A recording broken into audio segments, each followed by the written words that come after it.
안녕하세요. 저는 세상에 믿을 사람 하나 없다는 걸 뼈저리게 느끼고 있는 70대 남자입니다. 살면서 못된 인간들을 많이 만나다 보니 사람을 함부로 믿지 말아야겠다는 생각이 들더라고요.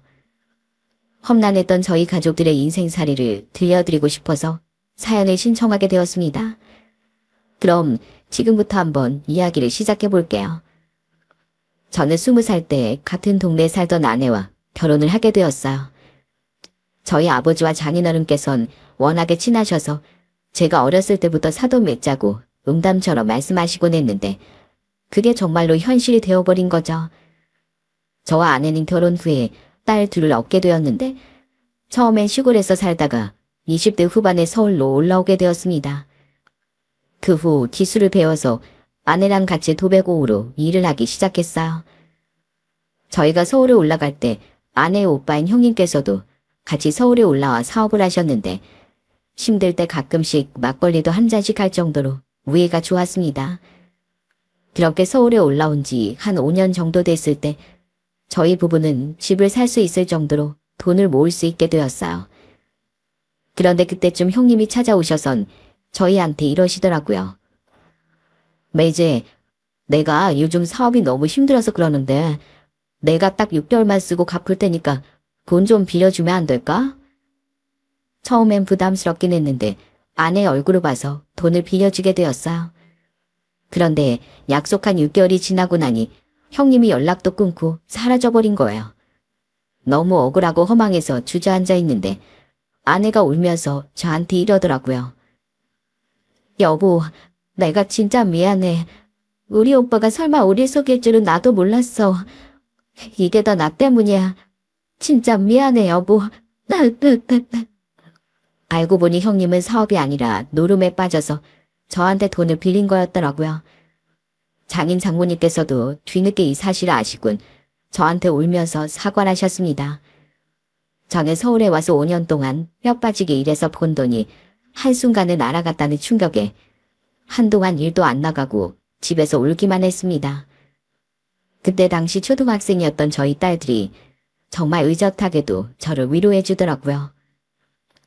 아빠, 우리 좋은 거 안 먹어도 되고 좋은 옷 안 입어도 돼요. 원래 사람이 살다 보면 좋은 일도 있고 나쁜 일도 있는 거라잖아요. 그래도 이렇게 힘들 때 의지할 수 있는 게 가족이라는데 아빠도 가족인 우리를 봐서 조금만 힘내봐요. 그 어린애들이 말하는 게 어찌나 어른스러운지 저는 딸들 덕분에 조금씩 기운을 차릴 수 있게 되었습니다. 나중에 알고 보니 형님은 저뿐 아니라 여기저기 사기를 많이 쳐서 결국엔 교도소에 들어갔다고 하더군요. 그 일 이후 저는 세상에서 사기꾼이란 인간들을 제일 싫어하게 되었어. 게다가 가족과는 돈 거래하는 게 아니라는 걸 뼈저리게 느끼게 되었어. 그렇게 큰 아픔이 있었지만 그래도 가족끼리 똘똘 뭉쳐 다시 열심히 일을 하게 되었습니다. 몇 년 더 고생하니까 다시 돈이 모이기 시작하더라고요. 그리고 결국 저는 아내하고 20살 때 결혼하고 17년 만에 집을 장만할 수 있게 되었습니다. 그 집에 이사를 가던 날 저희 딸들은 축하 파티를 하자며 용돈을 모아서 케이크를 사오고 아내도 눈물을 뚝뚝 흘리면서 저한테 이러더라고요. 여보, 그동안 정말 고생 많았어. 우리 가족을 위해서 이렇게 힘써줘서 정말 고마워. 당신이 없었으면 우리 가족은 평생 이런 집에서 살아보지도 못했을 거야. 아니야. 이건 당신하고 우리 애들이 내 옆에서 계속 지켜줬기 때문에 이만큼 버티고 올라올 수 있었던 거야. 우리 이제 더는 가슴 아프니 겪지 말고 이 집에서 행복하게 살자. 알았지? 그렇게 새 집으로 이사간 이후 저희 부부는 하던 일이 계속 잘 돼서 승승장구하게 되었습니다. 저는 어느새 사업자 대표가 되어 도배하는 사람들을 열어두고 일하게 되었어요. 그렇게 하루하루 열심히 살아가며 돈을 모아가는 재미가 참 즐겁더라고요. 그렇게 시간이 흐르다 보니 정말 좋은 일도 생기더군요. 제가 결혼한 지 35년 만에 서울은 아니지만 서울 군구의 5층짜리 상가 건물을 하나 올리게 되었거든요. 원래는 노후를 즐기려고 5년 전에 사놓은 땅이 있었는데 마침 그 근처가 신도시로 재개발이 되면서 운 좋게 건물을 올릴 수 있게 되었어요. 그때도 저랑 아내랑 그등께 안고 얼마나 기쁨의 눈물을 흘렸는지 모릅니다. 여보, 그동안 정말 고생 많았어. 가난한 농부의 아들 딸이었던 우리가 이렇게 건물주가 될 줄 누가 알았겠어. 돌아가신 우리 부모님이랑 장인 장모님 아셨으면 정말 좋아하셨을 텐데. 그치? 사람 인생은 한치 앞을 알 수 없다더니 가난하게 살던 저희 부부가 열심히 돈을 모았다가 사기당하고 또다시 일어나 이렇게 건물까지 올리게 된 이 상황이 믿어지지 않았습니다. 저한텐 그 어떤 일보다도 더 역사적인 순간으로 느껴졌어요. 그렇게 저희 부부는 건물 관리를 하며 노후 걱정 없이 살 수 있게 되었습니다. 그런데 건물을 올리고 2년쯤 지났을 때 30대 중후반에 접어든 저희 큰딸이 결혼할 남자를 데려오게 되었어요. 잘생긴 얼굴에 정장도 멀끔하게 입고 왔는데 2억 원이 넘는 고가의 외제차를 타고 와서는 손목에 명품 시계를 걸치고 있더라고요. 왜 이런 사람이 평범한 저희 딸을 만나는지 의아했습니다. 그래서 같이 식사를 하다가 너무 궁금한 마음에 예비 사위에게 이렇게 물었어요. 그런데 실례지만 뭐 하나 물어봐도 돼요? 사업을 한다고 듣긴 했는데 도대체 하는 일이 뭐길래 저렇게 고급 차에다가 명품을 다 걸치고 있어요? 초면이라 존댓말로 그렇게 물어봤는데 예비 사위가 이렇게 대답을 하더군요. 아, 저는 지금 강남에서 금융업 쪽 사업을 인수해서 운영하고 있습니다. 어머님 저 어릴 때 일찍 돌아가시고 아버지가 몇 년 전에 돌아가시면서 강남에 가지고 계시던 빌딩 하나를 저한테 물려주셨거든요. 아, 돌아가신 아버지께서 재산이 많으셨나 보네요. 그럼 형제는 어떻게 됩니까? 형제도 없고 저 혼자 외동입니다. 저 경제적으로는 부족하지 않으니 우리 신정이 고생 안 시킬 자신이 있습니다. 제가 지금은 긴장해서 목소리가 떨리는데 진심이라는 것만큼은 알아주셨으면 좋겠어요. 사실 오기 전에 너무 떨려서 우왕청심환도 먹고 왔는데 그래도 너무 긴장이 되네요. 사업하면서도 이렇게 긴장한 적이 없었는데 아버님이랑 어머님 뵙는다고 생각하니까 너무 심장이 떨리더라고요.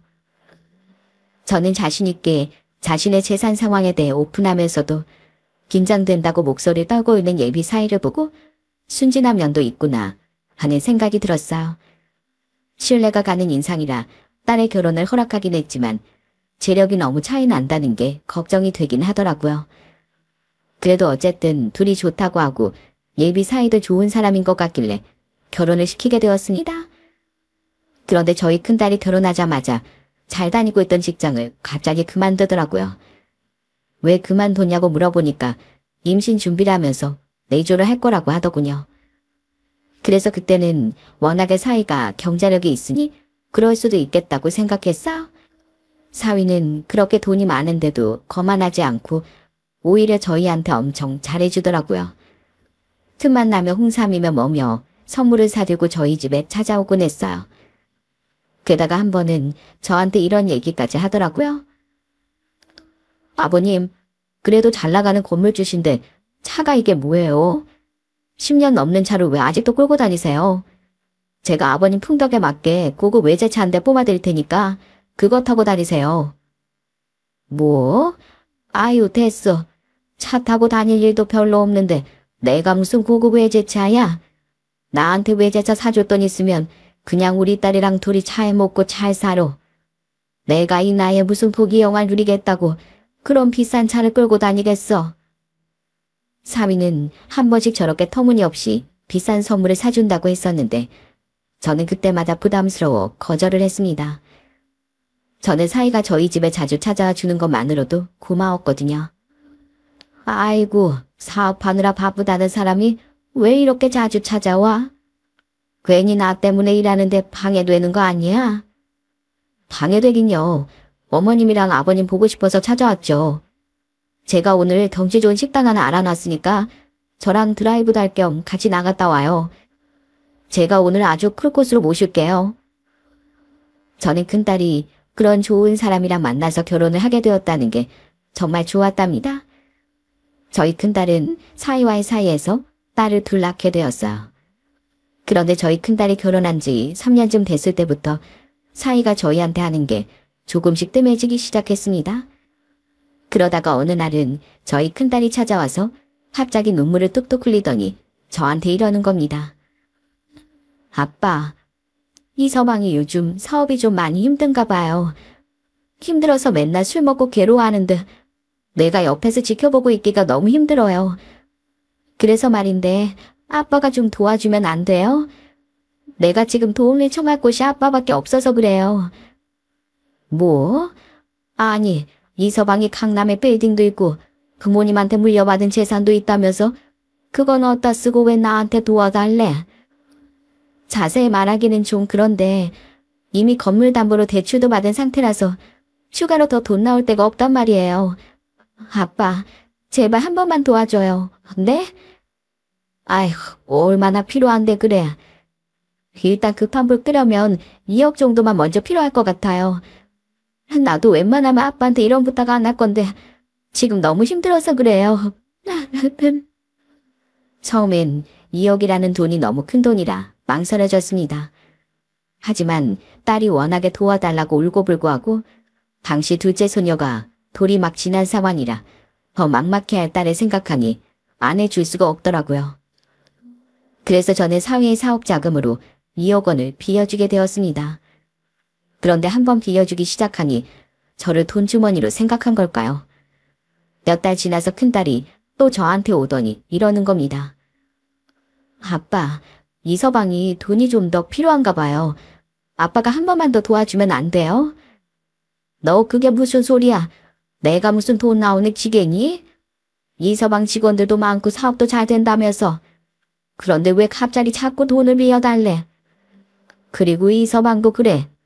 너 시켜서 나한테 돈 빌려달라고 하기 전에 2억이 넘는 그 외제차부터 팔든가 아니면 그 1,000만 원짜리 시계를 팔든가 그런 식으로 해서 먼저 돈을 구할 생각부터 해야지. 왜 아빠한테 자꾸 와서 손을 벌리는 거야? 아빠, 진짜 너무한 거 아니에요? 아빤 지금 편하게 임대료 받으면서 살고 계시잖아요. 자식들이 힘들면 좀 도와줄 수 있는 거 아닌가요? 아빠 진짜 너무해요. 뭐? 너무해? 너 지금 아빠한테 대드는 거니? 아이, 몰라요. 저 그냥 갈래요. 큰딸은 그렇게 말하고선 밖으로 휙 나가버리더군요. 한 번도 저한테 대들지 않던 아이가 갑자기 이렇게 짜증을 내니까 너무 당황스러웠습니다. 그런데 그 일이 있고 2주 정도 지났을 때였어요. 돈이 필요해서 다시 저한테 빌려달라고 찾아올 줄 알았는데 안 찾아오더라고요. 그래서 알아서 해결했나 보다 했는데 그게 아니었습니다. 알고 보니까 제가 돈을 안 빌려주니까 큰딸이 지 엄마를 꼬셔서 결국 돈을 받아냈더라고요. 저는 그 사실을 알고서 속이 뒤집어지는 기분에 아내에게 이렇게 말했어요. 여보, 도대체 그 돈을 왜 해준 거야? 이런 식으로 우리가 계속 돈을 해주면 걔들이 다음에 또 요구할 거라는 생각은 안 해? 아휴, 그래도 뭐 어쩌겠어.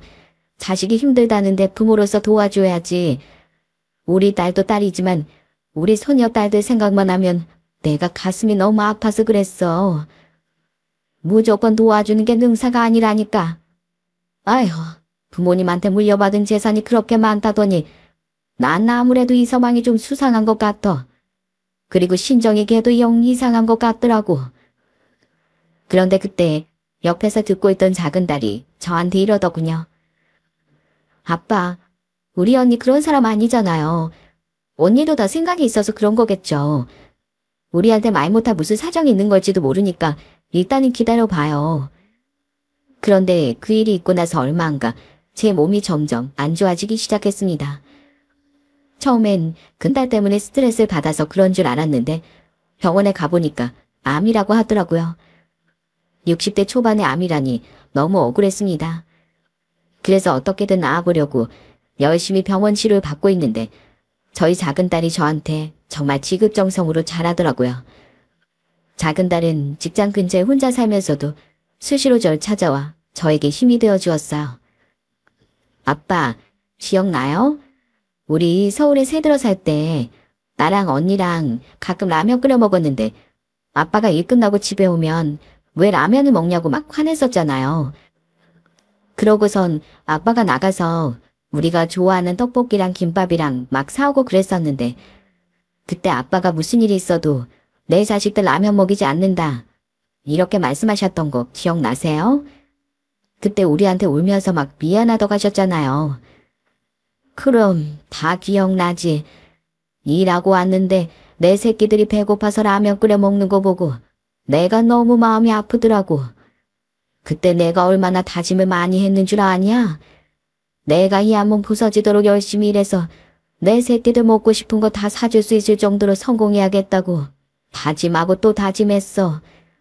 그래서 이렇게 어엿하게 건물도 올릴 수 있었던 거야. 작은 딸은 그렇게 항상 제 옆에서 말동무도 되어주고 먹을 것도 신경 써주며 저를 정말 극진히 보살폈습니다. 그런데 저희 큰딸이랑 사이는 한 번도 오지 않고 전화만 몇 번 하더라고요. 아빠, 몸은 좀 괜찮아요? 그래, 괜찮다. 그런데 신정이 너, 전엔 집에도 자주 오더니 요즘엔 왜 이렇게 얼굴을 안 비춰? 아, 요즘에 이서방 사업이 다시 좀 풀려가고 있어서 제가 그 일 도와주느라 좀 바빠서 그래요. 그래도 아빠가 너무 걱정돼서 이렇게 전화도 한 거잖아요. 큰딸은 그렇게 말하긴 했지만 저는 속으로 너무 섭섭했습니다. 당시 제가 사는 곳이 남양주였고 큰딸은 서울에 살았는데 차가 안 막히면 30분이면 오는 거리를 시간을 못 내서 못 온다고 하니까 서운하더라고요. 그래도 정말 다행이었던 건 제가 암을 초기에 발견하게 된 거라 수술 경과도 좋고 금방 회복할 수 있었다는 거예요. 완치까진 아니지만 그래도 금방 일상으로 돌아올 수 있게 되었습니다. 그렇게 저는 다시 건물 관리를 하며 지낸 지도 2년이 지났어요. 어느 날 갑자기 사이가 찾아오더니 저희 집에 들어오자마자 무릎을 꿇고선 이러는 겁니다. 아버님, 제발 저 좀 도와주십시오. 저 투자하다가 일이 잘못되는 바람에 대출금을 상환하지 못해서 지금 제가 갖고 있는 그 건물까지 날아가게 생겼습니다. 뭐? 아이 그게 무슨 말인가? 도대체 무슨 투자를 얼마나 했길래 그 건물이 날아간다는 얘기야? 제가 그 건물 담보로 60~70% 정도 대출을 받아가지고 그 금액이 좀 큽니다. 저 도움받을 가족도 없는 거 아시잖아요. 아버님이 제발 급한 불이라도 끌 수 있게 해주세요. 네? 아휴, 그래서 필요한 돈이 얼만데? 지금 급하게 필요한 돈은 한 10억 정도 됩니다. 그것만 제발 아버님께서 도와주시면 안 될까요? 뭐라고? 10억? 내가 그런 큰 돈이 어디 있는가? 아버님 지금 갖고 계시는 건물 담보로 하시면 충분히 10억 정도 만드실 수 있으시잖아요. 대신 제가 차용증도 쓰고 공증도 받고 필요한 건 다 하겠습니다. 이거 급한 불만 끄면 제 건물 안 넘어가니까 그때 제가 아버님한테 10억에 해당되는 건물 지분을 드릴게요. 저희 직원들도 지금 저 때문에 월급도 못 받고 있어요. 이 건물 넘어가면 돌아가신 저희 부모님한테도 불효를 저지르는 거란 말입니다. 그러니까 제발 한 번만 도와주세요. 사위는 다짜고짜 나중에 건물 지분을 줄 테니 10억을 비워달라고 하는데 저는 아무리 생각해도 이상한 것 같더라고요. 그 강남에 있는 건물 시세가 사위 말로는 한 80억 정도 된다고 하던데 그렇게 비싼 건물을 날린다는 게 아무래도 수상했어요. 게다가 제가 사람 얼굴을 딱 보면 아는데 사위의 말과 행동에서 어딘가 좀 부자연스러운 모습이 보이더라고요. 그래서 일단 너무 큰 돈이니 생각해 본다고 하고선 사위를 돌려보냈습니다. 그리고 사람을 고용해 사위의 뒤를 캐기 시작했어요. 그런데 한 2주 정도 지났을 때 심부름 센터에서 충격적인 연락을 받게 되었습니다. 사장님, 충격받지 말고 잘 들으세요. 지금 이경민이라는 사위한테 사기당하신 겁니다. 가지고 있다던 80억짜리 건물도 있지도 않고요. 돌아가셨다던 이경민 씨 부모님도 멀쩡히 시골에 살아 계십니다. 형제도 여동생 1명, 남동생 1명 있더라고요. 부모님한테 유산 받았다는 것도 다 거짓말입니다. 게다가 아마 조만간 딴방에도 들어갈 것 같아요. 뭐라고요? 그게 사실입니까? 아니, 그럼 멀쩡히 살아계신 사돈들이 왜 결혼식에나 안 온 겁니까? 그리고 감방에 들어간다는 것도 무슨 말이에요? 결혼식에 왜 안 왔는지까진 저희도 잘 모르겠습니다. 그리고 알고 보니까 이경민 씨가 다단계 사업을 하고 있더라고요. 사람들을 끌어모아가지고 투자라면 투자금의 30% 수익금을 주겠다고 하면서 돌려막기라고 그 돈으로 비싼 차 타고 골프 치고 여행 가고 그 비싼 아파트에도 살고 그랬던 겁니다.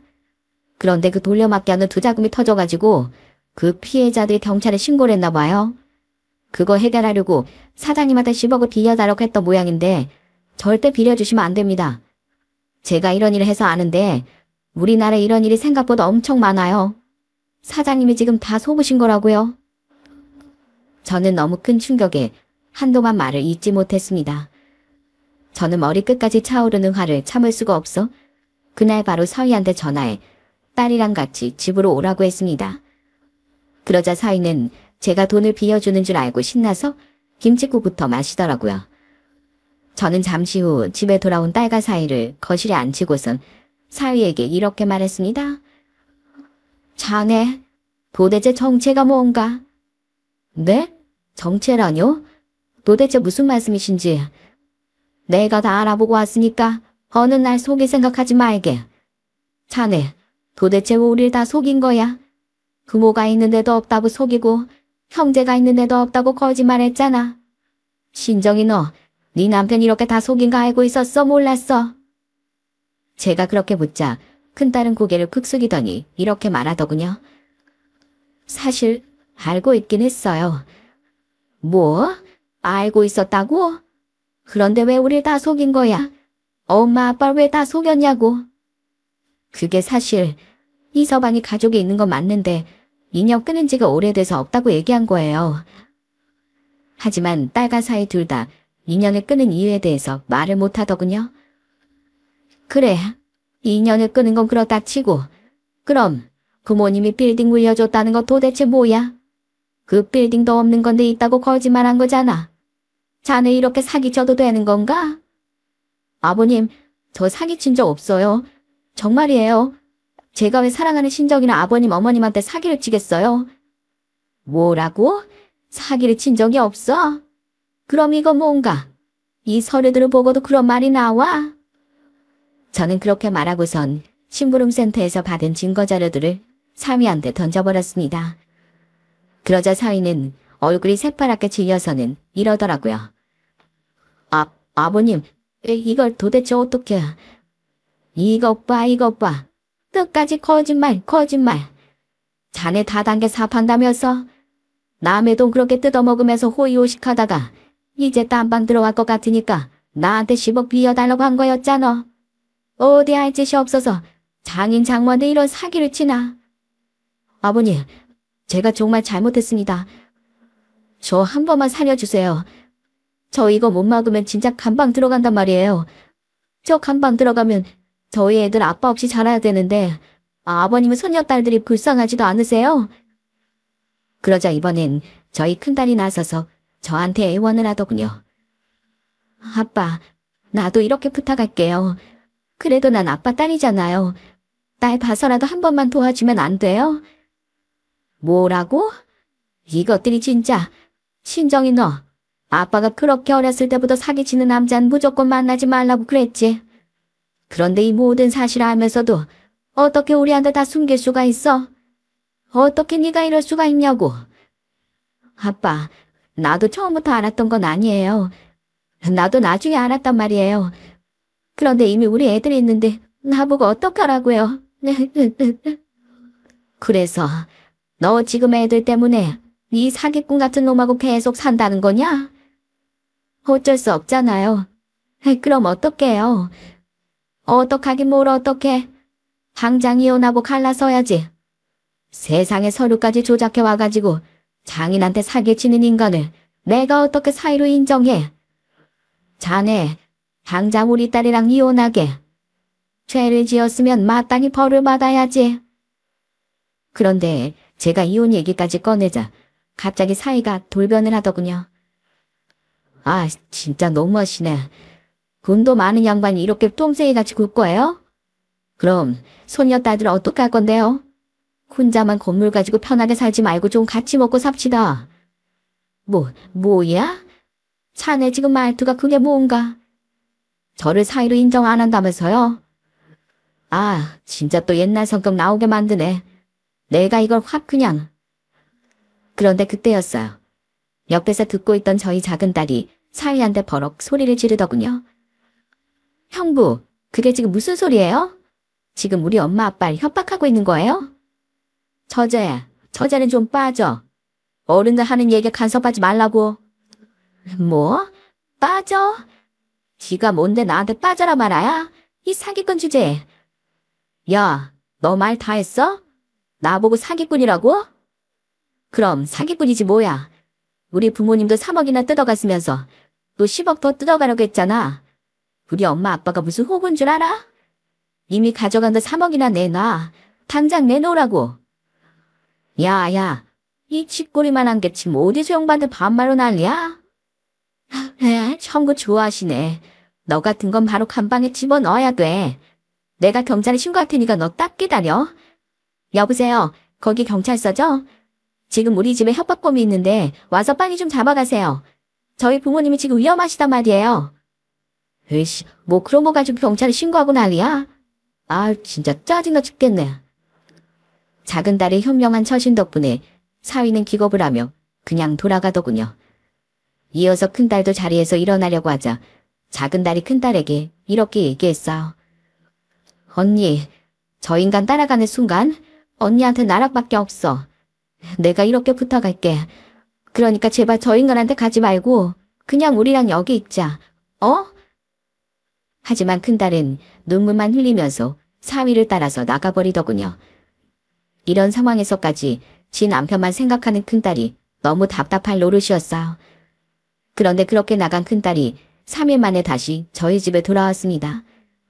그것도 눈탱이가 밤탱이가 되어서 말이죠. 너무 깜짝 놀라 물어보니 사위가 그날 이후로 국 만들어 오라면서 제 딸을 이 지경으로 만들어놨다고 하더군요. 손녀딸 둘을 데리고 그런 몰골로 찾아온 큰딸을 보고 저는 가슴이 찢어지는 줄 알았습니다. 아빠, 정말 죄송해요. 난 어떻게 해서든 우리 가족을 지키고 싶어서 그랬어요. 그 사람 마음을 돌려놓고 싶어서 내가 힘들어도 끝까지 버텼던 건데 결국 이렇게 될 줄은 몰랐어요. 아빠랑 엄마한테 이렇게 불효만 저지르고 정말 죄송해요. 얘기를 들어보니 큰딸은 그놈한테 가스라이팅을 제대로 당했나 보더라고요. 큰딸이 펑펑 울면서 그렇게 말하자 저희 아내는 큰딸을 안아주면서 이렇게 얘기하더군요. 아니다. 넌 잘못 없어. 오히려 이 엄마가 미안하구나. 내가 옆에서 네에게 더 들어주고 보살폈어야 하는데 그러지 못해서 정말 미안하다. 네. 사실 5년의 시간 동안 부모는 나몰라라 하고 사이만 챙기던 딸이 배심할 때도 있었어요. 하지만 사정을 알고 보니 딸도 정말 힘든 시간을 보냈던 것 같더라고요. 결국 저희 가족은 큰딸을 병원에 데려가 치료할 건 치료하고 진단서까지 끊어서 사위를 경찰에 구소했습니다. 그러자 구소 사실을 알게 된 사위가 저한테 전화해서 이러더군요. 아버님, 꼭 이렇게까지 하셔야겠어요? 살다 보면 부부끼리 치고받고 할 수 있는 거지. 뭘 그런 거 가지고 고소까지 하시냐고요? 치고받고는 무슨, 네가 혼자서 일방적으로 한 거면서. 난 너 절대 용서 못해. 내가 돈이 얼마가 들더라도 너 같은 놈은 끝까지 벌받게 할 거야. 알겠어? 그런데 사위는 저희 큰딸한테도 계속 전화라고 문자를 보내 또 가스라이팅을 시작하더군요. 여보, 미안해. 내가 다 잘못했어. 그래도 우리 애들 생각은 해야지. 그러니까 나 한 번만 만나주라. 어? 그러자 저희 작은 딸이 그 연락처를 대신 차단시키고 큰딸의 전화번호도 아예 바꿔버렸어요. 언니 진짜 독하게 마음먹어야 돼. 그 인간은 언니 남편이 아니라 언니를 이용한 범죄자야. 그러니까 절대 흔들리지 말고 정신 똑바로 차려. 알겠지? 다행히 작은 딸 덕분에 큰딸이 힘을 얻을 수 있었습니다. 결국 저희 큰딸은 사위와 이혼을 하게 되었고 그놈은 법의 심판을 받게 되었어요. 알고 보니 이미 사기 전과가 있는 사람이라 가중처벌되어 4년 6개월의 실형을 받게 되었습니다. 큰딸은 한동안 맨날 죄송하다면서 울기만 했는데 우리가 해줄 수 있는 건 큰딸을 따뜻하게 안아주는 것밖에 없었습니다. 그렇게 시간이 흐르다 보니 점점 저희 큰딸도 다시 정신을 차릴 수 있게 되었어요. 마침 제 건물에 있던 임차인이 한 명 나가게 되어서 저희 큰딸이 먹고 살 수 있도록 그 자리에 편의점을 하나 차려줬습니다. 그 후 큰딸은 편의점을 운영하며 저희 집에서 아이들과 함께 지냈어요. 그렇게 큰 풍파를 겪고 5년 정도가 지났습니다. 어느새 저희 작은 딸도 40대 초중반이 되었어요. 직장과 집만 왔다 갔다 하는 딸을 보면서 너무 걱정이 되는 마음에 아내와 상의해서 작은 딸을 설득했습니다. 이윤이야, 너도 이제 나이가 있는데 슬슬 좋은 사람 만나서 가정을 꾸려야 되지 않겠니? 요즘엔 결혼정보업체에서 많이들 만난다고 하더라. 너도 그런데 한번 등록해서 알아보는 건 어떠니? 사실 저랑 친한 친구가 결혼정보업체에서 좋은 사이를 얻었다는 얘기를 들었거든요. 저희 작은 딸도 얼른 좋은 사람을 만나서 행복한 인생을 살기를 바라는 마음이 컸습니다. 그렇게 저희 얘기를 들은 작은 딸이 결혼정보 회사를 통해 남자 한 명을 만나게 되었어요. 처음 인사를 왔는데 인상도 되게 순박하고 저희 딸한테 잘한다는 얘기를 들어서 아내가 너무 좋아하더라고요. 작은 딸을 예비 사위와 결혼시키기로 하고 상견례를 하는데 예비 안 싸더니 예비 사위의 칭찬을 그렇게 많이 하더라고요. 아유, 우리 문호가 어렸을 때부터 얼마나 착하고 성실했는지 몰라요. 오죽했으면 다른 친구들은 게임하고 축구하고 그럴 때 우리 아들은 취미가 봉사활동이었다니까요. 저는 잘나지도 않고 못나지도 않고 딱 평범한 집안에서 바르게 자란 것 같은 예비 사위가 마음에 들었어요. 그래서 상견례 당시 11월이었는데 따뜻한 4월 달에 결혼을 시키기로 했습니다. 예비 사위는 결혼 전부터도 저희한테 엄청 잘하더라고요. 게다가 가끔씩 저랑 소주 한 잔씩 할 때면 진중한 얼굴로 이런 얘기를 하더군요. 아버님, 저도 아버님처럼 어떤 힘든 일이 있어도 이겨내고 가족을 위해서 최선을 다하는 사람이 되고 싶습니다. 사람이 살면서 성실함이 정말 중요하다고 하잖아요. 제가 봤을 때 어려운 환경 속에서도 열심히 일해서 건물주까지 되신 아버님은 정말 성실함의 대표격이신 것 같아요. 저도 아버님을 본받아서 멋진 사위가 되도록 노력하겠습니다. 예비 둘째 사위는 전 첫째 사위와는 다르게 정말 검소한 것 같더라고요. 한 번은 같이 밥을 먹으러 갔는데 예비 사위의 운동화가 너무 낡은 거예요. 제가 그 정도면 하나 사서 신지 그러냐고 물어보니까 이렇게 대답하더군요. 아, 전 꾸미는 데는 별로 관심 없고 운동화는 편하기만 하면 장땡이라는 생각이라 이렇게 낡았는지도 몰랐네요. 그래도 이 정도면 깨끗하게 빨아 신으면 오래 신을 수 있어요. 이미 있는데 또 사면 낭비잖아요. 그래도 저는 혹시나 하는 마음에 한 번은 예비 사위한테 이렇게 물은 적도 있었어요. 그런데 혹시 자네도 주식이나 투자 같은 거 하는가? 아니 요즘 젊은 사람들 중에 한탕 크게 벌고 싶어서 그런데 손대는 사람이 많잖아. 에이, 전 그런 건 관심도 없고 할 줄도 몰라요. 물론 주식 같은 거에서 크게 돈 벌 수도 있지만 그만큼 위험이 따르잖아요.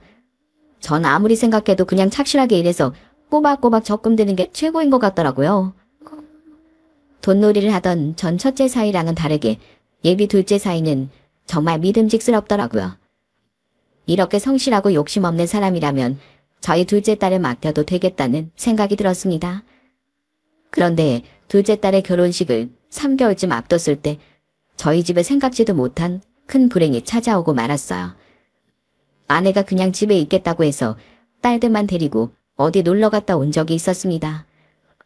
그날 저녁 8시쯤에 집에 들어왔는데 이상하게도 집에서 인기척이 없더라고요. 여보, 나 왔어. 집안이 왜 이렇게 조용해? 평소 같으면 밝게 웃으며 반겨줬어야 할 아내가 이상하게 보이지 않았습니다.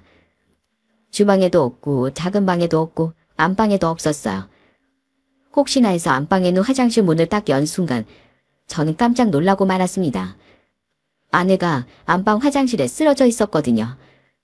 저는 너무 놀라 의식이 없는 아내에게 심폐소생술을 하면서 딸들에게 119에 전화하라고 시켰습니다. 거기 119죠? 저희 엄마가 지금 화장실에 쓰러져 있어요. 빨리 좀 와주세요. 빨리요. 여보, 제발 정신 좀 차려봐. 이대로는 안 돼. 제발 눈 좀 떠보라고. 저는 의식이 없는 아내에게 계속해서 심폐소생술을 하며 아내 이름을 울부짖었습니다. 잠시 후 119가 도착해 아내가 병원에 실려갔는데 이미 심장마비로 세상을 떠난 상태였어요. 어떻게 이렇게 허망할 수가 있는지, 그렇게 건강했던 아내가 한순간에 심장마비로 저 세상으로 떠났다는 게 이해가 되질 않았습니다. 아내는 술, 담배도 안 하고 항상 몸에 좋은 음식만 먹고 그렇게 건강을 챙겼던 사람인데 갑자기 이렇게 되는 게 말이 되냐고요. 저는 가슴이 찢어질 듯한 슬픔에 그만 오열을 하고 말았습니다. 여보, 이게 도대체 어떻게 된 거야? 아침까지만 해도 밝게 웃으면서 우리한테 잘 다녀오라고 인사해줬잖아. 그런데 갑자기 이렇게 가버리는 게 어딨어? 저희 딸들도 괜한 죄책감에 땅을 치며 울기 시작하더군요. 엄마, 정말 죄송해요. 엄마가 밖에 나가기 싫다고 해도 우리가 억지로라도 모시고 나갔으면 엄마 혼자 그렇게 외롭게 가진 않았을 텐데 정말 우리가 죄인이에요. 그렇게 저희 가족들은 갑작스러운 슬픔 속에서 장례식을 치르게 되었습니다. 예비 둘째 사이도 장례식에 와서 저희 가족을 위로해 주더라고요. 아버님, 저도 소식 듣고 얼마나 놀랐는지 몰라요. 어머님이 항상 활짝 웃으며 저를 반겨주시고 맛있는 음식도 많이 해주셨는데 이렇게 허망하게 가버리신 게 너무 가슴이 아파요. 그래도 어머님 평생 성실하게 살아오셨으니까 분명히 좋은 곳에 가셨을 거예요. 제가 어머님 가시는 게 외로우실까봐 제 친구들도 데리고 왔어요. 장례식장은 북적북적한 게 좋다고 하잖아요. 저희 예비 장모님 돌아가셨다고 하니까 친구들도 당연히 와야 된다면서 이렇게 와주더라고요. 예비 사위는 그렇게 말하면서 자기 친구들을 소개시켜 주더군요. 아이고, 고마워요. 우리 예비 사위처럼 친구분들도 참 마음씨가 넓으시네. 덕분에 우리 아내가 가는 길 덜 외롭겠어요. 저는 여기까지 와준 예비 사위한테도 그리고 그 친구들한테도 너무 고마웠습니다. 그래서 식사라도 든든히 하고 가라고 얘기하고 저는 계속해서 조문객들을 받았어요. 시간이 조금 지나고 나니 예비 사위는 친구들이랑 한쪽에서 술을 한 잔씩 먹고 있더라고요. 그 와중에 저희 딸들이 몸을 가누지 못할 정도로 펑펑 우는데 저도 정말 가슴이 찢어지는 것 같았습니다. 조문객들도 받아야 하고 딸들 앞에서 약한 모습 보이고 싶지 않아 눈물을 꾹꾹 참다가 도저히 슬픔을 참을 수가 없어서 저 혼자 화장실에 갔어요. 그리고 자변기 칸에 앉아서 참았던 눈물을 쏟아냈습니다. 여보, 나 아직도 당신이 세상을 떠났다는 게 믿겨지질 않아. 여보, 제발 돌아와줘. 제발. 그렇게 한참을 울고 있었는데 갑자기 누가 화장실에 들어오더니 낯익은 목소리가 들리더라고요. 그 사람들은 바로 예비 사위의 친구들이었어요. 야, 너네 그거 들었어? 문호 예비 장인 될 사람 완전 노른자 땅의 건물주래. 거기 한 달 임대수익만 해도 장난 아니라던데. 문호 걔 몇 번 실패하더니만 이번엔 제대로 된 물주 한 명 잡았나 봐. 그러니까 말이야. 그런데 문호진 도대체 장인 장모가 몇 명이냐? 하도 장인 장모가 바뀌니까 이제 완전히 헷갈려 죽겠어. 그나저나 문호 그 여자랑은 헤어졌대? 왜 그때 우리랑 같이 봤던 그 여자 있잖아. 아, 걔. 내가 아까 오면서 슬쩍 물어보니까 아직도 만나고 있다고 하던데. 그런데 뭐 곧 헤어진다고 하긴 하더라. 이젠 결정을 해야 된다나 뭐라나. 앞으로는 이 집에 충성한다고 그러던데 그거야 또 모르는 일이지 뭐. 걔 바람기가 어딜 가겠냐? 저는 그 대화를 듣고 정말 큰 충격을 받고 말았습니다. 저희 작은 딸을 만나고 있으면서도 또 다른 여자랑 양다리를 걸치고 있는 것 같더라고요.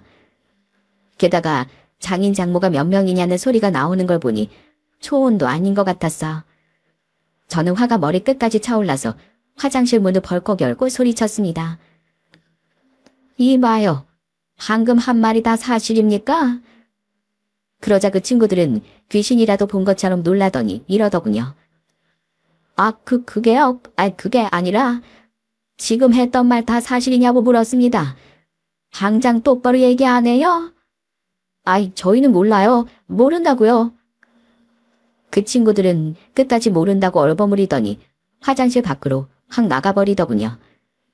그놈들을 쫓아서 다시 장례식장으로 들어갔는데 가져온 가방만 챙겨서 후다닥 장례식장 밖으로 도망가 버리는 겁니다.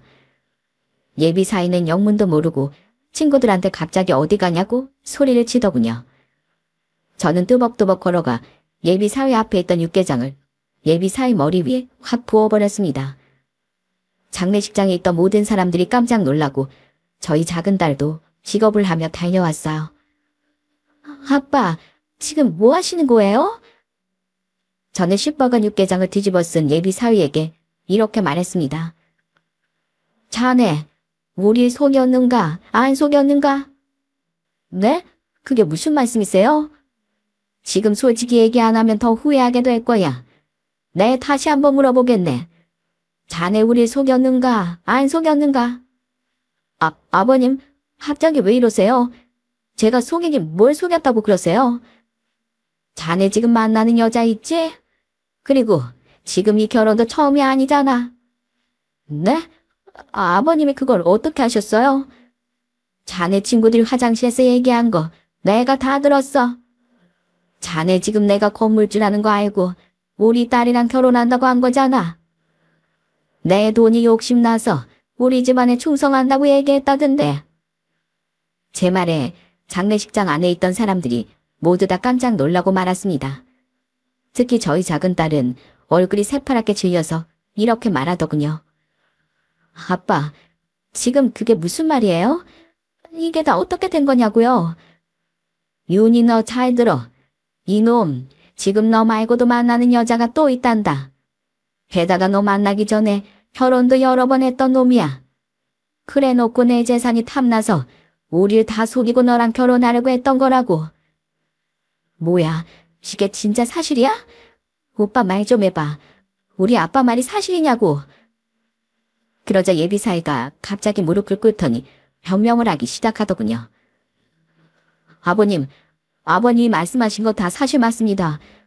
그런데 저 진짜로 어머님 장례식 끝나자마자 그 여자랑 헤어지려고 했어요. 양단에 걸친 건 맞지만 그 중에 한 명을 선택해야 한다면 당연히 윤희를 선택하려고 했단 말이에요. 뭐? 우리 윤희가 물건인가? 네가 선택하면 선택받는 거고 네가 선택 안 하면 버려지는 물건이냐고. 너 지금 우리 윤희 가지고 장난친 거지? 우리 윤희는 널 좋은 사람으로 믿고 평생의 반여자로 삼으려고 했는데 넌 그런 우리 윤희 장난감으로만 생각한 거지? 그리고 난 돈 나오는 물주로 생각한 거잖아. 그래 안 그래? 네가 그러고도 사람이야? 네가 그러고도 사람이냐고. 아버님, 진짜 죄송해요. 저 속인 건 맞지만 그래도 앞으로는 진실되게 살려고 했어요. 윤희랑 결혼하면 멋있는 남편이자 사위가 되려고 했다고요. 웃기는 소리 하고 있네. 내가 사기꾼한테 한두 번 당한 게 아니라 아주 너 같은 놈이라면 지긋지긋한 사람이야. 내가 미쳤다고 너 같은 놈이 하는 말을 믿겠냐? 너 당장 나가. 당장 여기서 꺼지라고. 아버님, 제발 진정하시고 제 말 좀 들어주세요. 제가 사랑하는 사람은 윤희 하나뿐이란 말이에요. 예비사위는 끝까지 안 나가려고 버티더군요. 그러자 주변에 있던 조문객들이 예비사위에게 욕을 하기 시작했어요. 저 나이 못된 놈. 어디 할 짓이 없어서 사람을 속여. 저딴 놈은 아주 쓰레기장에 갖다 버려야 돼. 그럼 이 집 딸내미들이 얼마나 착한데 어디 등쳐먹을 생각을 해. 아유, 나라도 저놈을 밖에 쫓아내야지 안 되겠어. 조문객들이 저와 힘을 합쳐서 예비사위를 거의 들고 나가다시피 하며 밖으로 던져버렸습니다. 저는 바닥에 철푸덕 넘어져 있는 예비사위에게 마지막으로 경고를 했어요. 너, 앞으로 네 머리털 하나라도 우리 눈에 띄었다간 그날로 네 인생 작살나는 날이야. 알겠어? 아버님. 어떻게 한 번도 아니고 두 번이나 이런 일이 있을 수 있는지 정말 기가 차고 황당해서 눈물이 나오더라고요. 알고 보니까 예비사위였던 그놈은 직장인은 맞지만 결혼을 2번 한 사람이었더라고요. 너무 화가 나서 나중에 결혼정보업체에 따지니까 거기서도 자기들 잘못은 없다며 저한테 이러더라고요. 고객님, 저희는 직장도 진짜로 다니고 있는 거 다 확인했고요. 다른 서류에도 문제가 없는 걸로 확인했습니다. 그런데 혼인신고 안 하고 결혼한 것까지 저희가 할 수는 없잖아요. 서류상으로 깨끗한 거 확인 다 했는데 이게 어떻게 저희 책임입니까? 하필이면 그놈이 혼인신고를 한 번도 안 해서 결혼정보업체까지 속아 넘어간 모양이더라고요. 그런 상황이다 보니 더 이상 결혼정보업체에 따질 수도 없었어요. 그 와중에 배신감에 치를 떨던 저희 둘째 딸은 그놈 회사에 찾아가서 아주 쑥대밭을 만들어 놓고 왔나 보더라고요. 아빠, 내가 오늘 그 인간 회사에 찾아가서 아주 제대로 쪽을 주고 왔어요.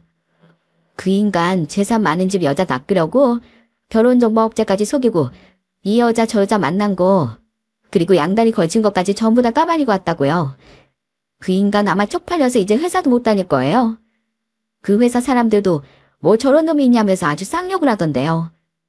아야, 내가 그 인간의 속은 거 생각하면 아주 열불나 죽겠어요. 어떻게 한 번도 아니고 2번이나 이런 일이 있을 수 있는지.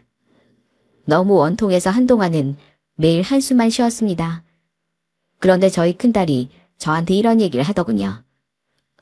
아빠, 제가 봤을 땐 아무래도 이거 우리 엄마가 돌아가시면서 마지막 선물을 준 것 같아요. 뭐라고? 그게 무슨 말이냐? 생각을 해봐요. 만약에 엄마 장례식이 아니었다면 아빠가 그 인간 친구들이 하는 얘기도 못 들었을 거 아니에요. 그럼 우리 윤희는 아무것도 모르고 그런 사기꾼이랑 결혼했을 거고, 그럼 우리 가족한테 또 무슨 일이 생겼을지 모르는 일이잖아요. 아마 우리 엄마가 우리 가족 구해주려고 그런 거 아닐까요? 생각해보니 큰딸의 말도 맞는 것 같더라고요. 제가 화장실에 앉아서 그렇게 혼자 펑펑 울 때 그 소리를 들은 아내가 저에게 신호를 준 건 아닐까 하는 생각이 듭니다. 그래도 정말 다행인 건 저희 딸들이 둘 다 씩씩하게 이겨내고 있다는 점입니다. 둘 다 나쁜 놈들을 만나 상처를 받았지만 오히려 저를 위로하면서 이렇게 얘기하더라고요. 아빠, 우린 집안에 남자는 아빠 한 명만 있으면 돼요. 이것도 다 어떻게 보면 내 팔짱걸요. 죽을 때까지 아빠랑 오순도순 행복하게 살라는 팔자라고요. 세상 이렇게 좋은 팔자가 어디 있어요? 그렇게 저는 40대가 넘는 딸 둘과 소녀 둘을 데리고 다 같이 지내고 있습니다. 솔직히 아직까진 아내 빈자리가 커서 혼자서 몰래 울 때가 많답니다. 하지만 저는 그때마다 아내에게 약속을 하고 있습니다. 아비로서 내 딸들은 내가 끝까지 지키겠다고. 그러니까 하늘에서 더 이상 아프지 말고 울지 말라고 아내에게 몇 번이나 약속을 하고 있답니다. 요즘에 아무리 세상이 흉흉하고 사기꾼들이 판을 치는 세상이라지만 저희 가족한테 이런 일이 이렇게 많이 일어날 줄은 몰랐어요. 앞으론 사람을 쉽게 믿으면 안 되겠다는 교훈을 철저히 깨닫게 되었답니다. 이제는 저희 자식, 손주들만 생각하며 남은 생을 열심히 살아보려고 합니다. 도다리도 두드려보고 건너랬다고 여러분들께서도 매사에 조심하셨으면 좋겠습니다. 그럼 오늘도 좋은 하루 보내시고요.